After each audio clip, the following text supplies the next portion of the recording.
आज ही Doubtnut app download करें। Doubtnut पर होगा अब आपके सभी मैथ्स, केमिस्ट्री, फिजिक्स और बायोलॉजी डाउट्स का सफाया। बस अपने क्वेश्चन की फोटो खींचो, उसे क्रॉप करो और तुरंत वीडियो सोल्यूशन पाओ। Download now. प्रश्न दिया है कि कार तैरता है परंतु कील डूब जाती है, क्यों? ये हमको प्रश्न में दिया है और विकल्प देखें तो दे रहा है कि भार में अंतर के कारण, घनत्व में अंतर के कारण, द्रव्यमान में अंतर के कारण और प्रकृति में अंतर के कारण। तो दोस्तों इसको समझने के लिए हम क्या करेंगे, सबसे पहले एक पात्र बना लेंगे और पात्र में भर देंगे जल, जिसके ऊपर हम क्रमशः बारी बारी क्या रखेंगे, हम रखेंगे कॉर्क को और जैसे कि प्रश्न में बताया गया है कील को। ठीक है, और देखेंगे कि कौन डूब रहा है कौन तैर रहा है। ठीक है दोस्तों, तो इस तरीके से हमने चित्र पर बनाया हुआ है एक पात्र। अब इस पर जल भर देते हैं। ठीक है, तो जल भरने के बाद ये कुछ इस तरीके से दिखेगा। जो पारदर्शी पात्र हमने बनाया वो चलिए देखते हैं इस तरीके से। ठीक है, अब इसके बाद इसके ऊपर हमको क्या रखना है, ये जल है, इसके ऊपर हमको रखना है बारी बारी, पहले कॉर्क रखेंगे, उसके पश्चात रखेंगे हम कील। ठीक है, तो दोस्तों हम कॉर्क रख कर देखते हैं। तो मैंने यहाँ पर कॉर्क बनाने की कोशिश की है हरे रंग से। ठीक है, कुछ इस तरीके से देख सकते हैं। यहाँ पर ये मैंने बनाया कॉर्क। अब इसको हम यहाँ पर रख रहे हैं जल के सतह पर। तो दोस्तों ये डूबेगा कि तैरेगा, देख लेते हैं। कॉर्क जो है वो यहाँ पर नहीं डूबेगा जल में। क्यों दोस्तों? इसके पीछे का अगर हम बल देखें तो उस पर समझ सकते हैं। इस पर कॉर्क पे लगने वाले पूरे बल का परीक्षण करेंगे बाद में। ठीक है, अब हम बना देते हैं कील। तो अगर हम यहाँ पर कील बनाते हैं, कुछ इस तरीके से कील देख सकते हैं। ठीक है, और इसको रख दिए जल में। तो दोस्तों ये कील जो है वो पानी के ऊपर नहीं रहेगा और धीरे धीरे क्या होगा, ये तली तक जाएगा और तली पर जाकर आखिर में बैठ जाएगा। ठीक है, इस तरीके से देख सकते हैं। ये हो गया कील, पानी के तली पे बैठ गया और ये कॉर्क तैर रहा है। ठीक है, अब दोस्तों इसको अगर हम हल करें तो देखते हैं कि कितना बल कहाँ पर कौन से किस तरीके से लग रहा है। तो दोस्तों पहला क्या दिया, भार में अंतर के कारण। अब दोनों में भार का अंतर दे दिया है तो हम क्या करेंगे, सबसे पहले तो दोनों का भार समान कर देते हैं ताकि इसको हम गलत साबित कर सके। ठीक है, तो यहाँ पर हम मान चुके हैं कि दोनों का भार समान है। तो भार कैसे लगता है, ऊर्ध्वाधर नीचे की तरफ लगता है। ठीक है, और ये भार क्या है, एक बल है। तो बल होता है हमेशा द्रव्यमान गुना त्वरण। ठीक है, बल क्या होता है दोस्तों, द्रव्यमान गुना त्वरण।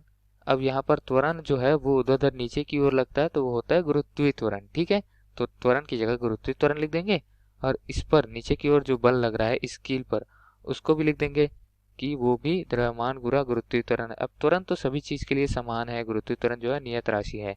द्रव्यमान देखे तो द्रव्यमान भी हमने समान कर दिया है, फिर भी ये डूब जाएगा। क्यों दोस्तों? क्योंकि अगर हम द्रव्यमान को खोल कर देखें, मतलब द्रव्यमान का विस्तार करें, ठीक है, तो द्रव्यमान क्या होता है, घनत्व गुना आयतन। ठीक है, अब जैसे कि दूसरे विकल्प में कहा गया है घनत्व में अंतर के कारण, तो घनत्व में अंतर के कारण हो सकता है। चलिए देखते हैं।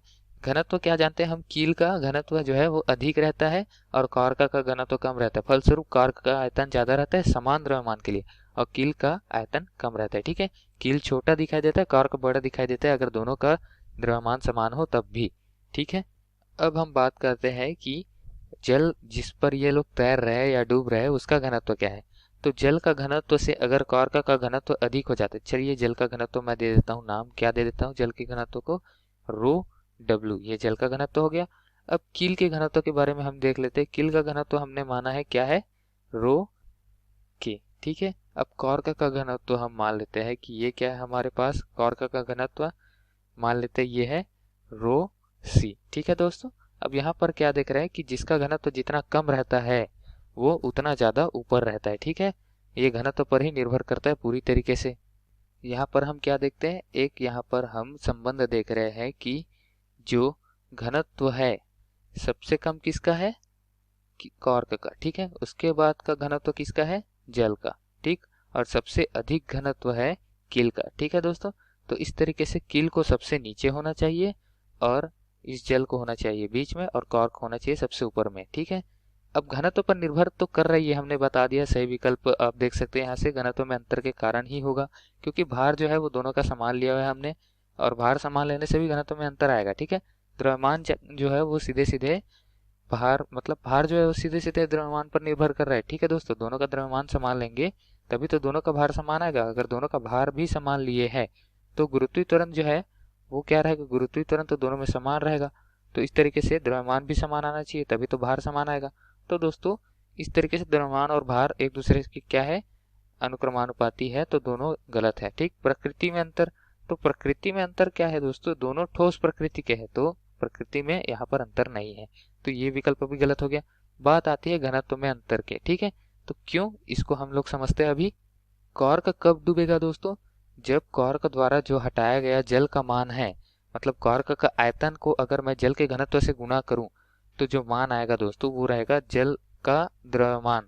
ठीक है, कितना द्रव्यमान रहेगा, उतना द्रव्यमान जितना ये कॉर्क हटा सकता है अगर ये डूबे तो। ठीक है, तो इस तरीके से कॉर्क के डूबने से हटाया गया जल का द्रव्यमान क्या हो जाएगा, कॉर्क का आयतन। ठीक है, यहाँ पर लिख देते हैं क्या, कॉर्क का आयतन गुना, आयतन के साथ क्या गुना होगा दोस्तों, आयतन के साथ गुना हो जाएगा यहाँ पर जो कॉर्क ने हटाया हुआ है जल उसका घनत्व। ठीक है, तो जल का घनत्व लिख देंगे यहाँ पर। अब उसी तरीके से हम कील के लिए भी देखेंगे, तो कॉर्क का आयतन अगर हम देखेंगे तो कॉर्क का आयतन क्या होगा, यहाँ पर लिख देते वी है, हमने मान लिया। ठीक है, वी सी। ठीक, जल का घनत्व क्या है, रो डब्ल्यू। अब यहाँ कॉर्क के डूबने पर हटाया गया जल का द्रव्यमान जो है वो कॉर्क के द्रव्यमान से कितना आना चाहिए, कम आना चाहिए, क्योंकि अधिक आया तो दोस्तों जल का द्रव्यमान ये अधिक नहीं हटा सकता, कॉर्क अपने द्रव्यमान से अधिक जल हटा ही नहीं सकता, वो तैर जाएगा। ठीक है, तो अगर द्रव्यमान से अधिक जल हटाएगा तभी वो डूब पाएगा, तो कॉर्क का द्रव्यमान यहाँ पर लिख देते हैं, वो क्या हो जाएगा, कॉर्क का आयतन। ठीक है, गुना कॉर्क का घनत्व। ठीक है, तो ये कॉर्क का द्रव्यमान आ जाएगा। ठीक है, अब दोस्तों दोनों की तुलना करें तो हम क्या जानते हैं कि ये रो डब्ल्यू जो है मतलब जल का द्रव्यमान है वो अधिक है कॉर्क के द्रव्यमान से, तो कॉर्क को डुबाने पर हटाया गया जल का द्रव्यमान अधिक आएगा कॉर्क के द्रव्यमान से। ठीक है, तो इस तरीके से हम क्या बोल सकते हैं कि जल का द्रव्यमान अधिक आ रहा है, कॉर्क का स्वयं का द्रव्यमान कम आ रहा है, तो कॉर्क तैरेगा। ठीक है, यहाँ पर लिख लेते हैं कॉर्क तैरेगा। तो ये सब किस पर निर्भर किया, यहाँ पर आकर ये सब निर्भर किया घनत्व पर, क्योंकि आयतन तो उतना ही हटाएगा कॉर्क जितना आयतन इसका खुद का है, तो उतने आयतन का ही जल हटाएगा। अब बात कर लेते हैं हम कील की, तो दोस्तों कील के बारे में देखेंगे तो कील द्वारा हटाए गए जल का द्रव्यमान क्या हो जाएगा, यहाँ पर लिख दे क्या, कील द्वारा हटाए गए जल का द्रव्यमान, ये हो जाएगा कील का आयतन v के गुना, जैसे ऊपर सूत्र लिखा हुआ है तो नीचे लिखने की जरूरत नहीं है, और जल का घनत्व तो क्या हो जाएगा रो डब्ल्यू, और यहाँ पर क्या लिख देंगे, वैसी कील का द्रव्यमान अगर हम लिखते तो कील का द्रव्यमान क्या हो जाएगा, कील का आयतन गुना कील का घनत्व, तो कील का आयतन v के गुना कील का घनत्व रो के।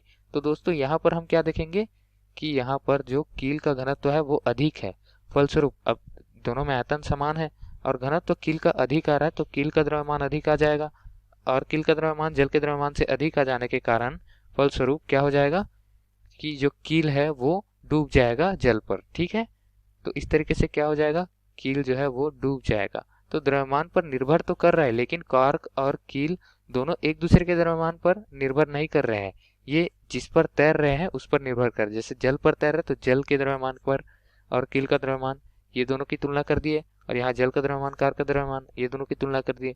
इस तरीके से ही हम क्या बोल सकते हैं, एक दूसरे के घनत्व पर निर्भर कर रहे हैं ये। ठीक है, ये रो के और रो सी पर निर्भर कर रहा है। ठीक है दोस्तों, तो इस तरीके से घनत्व में अंतर के कारण निर्भर कर रहा है, और हमारा सही विकल्प क्या हो जाएगा, विकल्प नंबर ख।